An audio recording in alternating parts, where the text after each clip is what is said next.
Hello friends, இது வந்துட்டு வெள்ளிக்கிழமை காலையில் நேற்றும் வந்துட்டு saree கட்டியிருந்தேன். இன்றைக்கும் வந்துட்டு saree கட்டியிருக்கேன். சரி கட்டுவோமே அப்படின்னு சொல்லி தோணுச்சு, சரின்ட்டு கட்டியிருந்தேன். அதுக்கே எங்கள் வீட்டில் வந்துட்டு என்ன saree கட்டியிருக்க, என்ன திடீர்னு saree கட்டியிருக்க, என்ன saree கட்டியிருக்க அப்படின்னு சொல்லிட்டு எல்லாரும் அதை கேட்க ஆரம்பிச்சிட்டாங்க. என்னடா இது எல்லாரும் இப்படி கேட்குறீங்க, நான் என்னடா பொண்ணு தானடா பையனா, எல்லாரும் என்ன ஆச்சரியமாக கேட்குறீ, ஏதோ பையன் வந்து saree கட்டியிருந்தா என்ன saree கட்டியிருக்கேன்னு கேட்குற மாதிரில கேட்குறீ அப்படின்ட்டு. அதுக்கப்புறம் நான் சொன்னேன், "அப்பா நான் இனிமேல் சாரியே கட்டலப்பா. ச்சை எல்லாரும் என்ன எப்படி கேட்குறீங்க?" அப்படின்ட்டு. சும்மா சும்மா தோணுச்சு கட்டணுன்ட்டு நான் பாட்டுக்கு கட்டுனேன். அதுக்கு வந்துட்டு, "என்ன சாரி கட்டிட்டுருக்க? என்ன சாரி கட்டியிருக்கேன்னு?" ஒரே கேள்வி. பதில் சொல்லவே முடியல எங்கள் வீட்ல. "அப்பா சாமி நான் சாரியே கட்டல விடுங்க எங்கிட்ட" அப்படின்னு சொல்லிட்டு, அதுக்கப்புறம் பார்த்தீங்க அப்படின்னா, வேர்க்கடலை வந்து நேத்து வாங்கிட்டு வந்தது இருந்துச்சு. மண்ணா இருந்துச்சு. அதனால நைட்டு ஊற வச்சுட்டேன். காலையில வந்து வேக வச்சுக்கலாம் அப்படின்னு சொல்லிட்டு, வெள்ளிக்கிழமை காலையில தான் வந்துட்டு அத வந்து வேக வச்சுட்ருக்கேன்.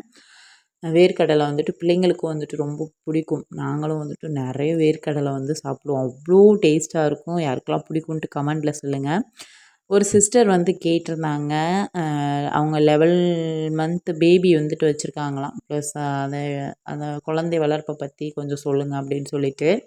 எனக்கு தெரிஞ்ச ஒரு சில விஷயங்கள வந்து சொல்றேன். அந்த அளவுக்கு டீட்டெயிலா நம்ம வந்து சொல்றதுக்கு எனக்கு தெரியுமான்னு எனக்கே தெரியல. அதனால சொல்றேன். இன்னைக்கு குக்கிங் வந்துட்டு பார்த்தீங்க அப்படின்னா சாதம், வெண்டைக்காய் புளிக்குழம்பு, வடகம் இதுதான் வந்துட்டு இன்றைக்கி செய்ய போகிறேன். விநாயகர் சதுர்த்தி வரப்போகுது. அன்னைக்குங்க வந்துட்டு கொஞ்சம் வெஜிடபிள்ஸ் வாங்கிக்கலாம். சண்டே சந்தை வேறு, அப்போதைக்குலாம் நிறைய வாங்கிக்கலாம் அப்படின்னு சொல்லிட்டு விட்டாச்சு. பால் வந்துருச்சு. பால் வாங்கி நான் வந்து இப்போ ஊற்றி வச்சுக்கிறேன். எங்கள் வீட்டில் வந்துட்டு அஸ்விதா தான் ஃபஸ்ட்டு பேபி. ஏன்னா அண்ணன், நான், தம்பி எனக்கு தான் ஃபஸ்ட்டு கல்யாணம் ஆச்சு. எங்கள் வீட்டில் ஃபஸ்ட்டு பேபியே வந்துட்டு அஸ்விதா தான். அப்போ அஸ்விதா வந்துட்டு ரொம்ப கருப்பா இருப்பாளா, அப்போ எங்கள் அண்ணன் வந்து சொல்லுவாரு, "என்ன சுந்தரி குழந்த பெத்து குடுக்க சொன்னா, காக்கா குஞ்ச பெத்து குடுத்துருக்க" அப்படின்னு சொல்லிட்டு பயங்கரமா கிண்டல் பண்ணி சிரிச்சு, அவ்வளோ ஒரு காமெடியா இருந்துச்சு எனக்கு குழந்த பிறந்தப்ப. அந்த மாரி தான். ஃபர்ஸ்ட்டு பேபி எப்படி என்ன பண்ணுறது என்னன்னு எங்களுக்கே வந்துட்டு தெரியல. நெறைய பேர்ட்ட வந்து கேட்டோம். அதேமாரி நெறைய பேர் வந்துட்டு நெறைய கருத்துக்கள வந்து சொன்னாங்க. அதன்படி தான் வந்து குழந்த வளர்க்கவே நானே ஸ்டார்ட் பண்ணேன்னு நான் சொல்லுவேன். இதுதான் உண்மை. சும்மா நான் பாட்டுக்கு ஊன்னு அடிச்சு விடலாம் முடியாது. ஆஹா! ஓ! இப்படி தான் வளர்க்கணும் அப்படின்ட்டு.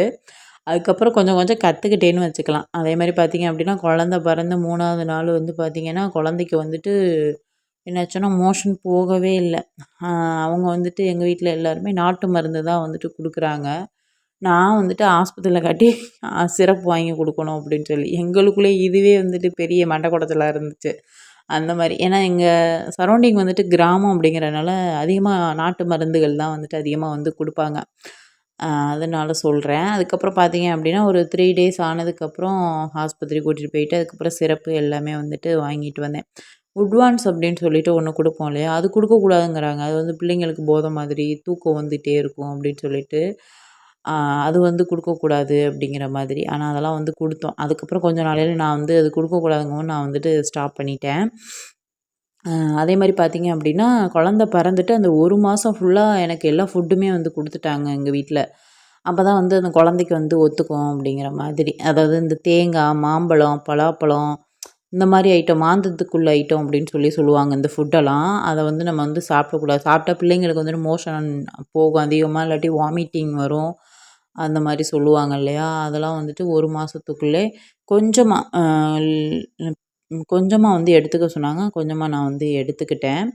அ ஒரு 6 மந்த் ஆனதுக்கப்புறம் ஃபுட்டு வந்துட்டு குடுக்க ஆரம்பிச்சாச்சு. நான் வந்துட்டு ஃபுட்டு குடுக்குறது விருப்பப்படுறதில்ல. சரலாக்கு, அதுக்கப்புறம் வந்துட்டு பாலுன்னு பால் எக்கச்சக்கமா வந்துட்டு பிள்ளைங்களுக்கு வந்து 2 பிள்ளைங்களுக்குமே வந்து குடுத்து, எப்போ பார்த்தாலும் டப்பால பால குடிச்சுக்கிட்டே தான் திரியுங்க.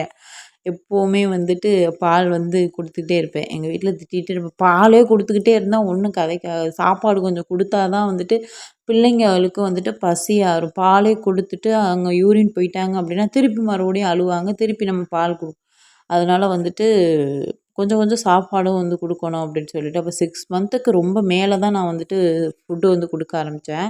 அதையோட முக்கியம் என்ன அப்படின்னா, தாய்ப்பால். தாய்ப்பால் தான் ரொம்ப ரொம்ப முக்கியம். அது வந்து நீங்க வந்து குடுத்துட்டே இருக்கணும்.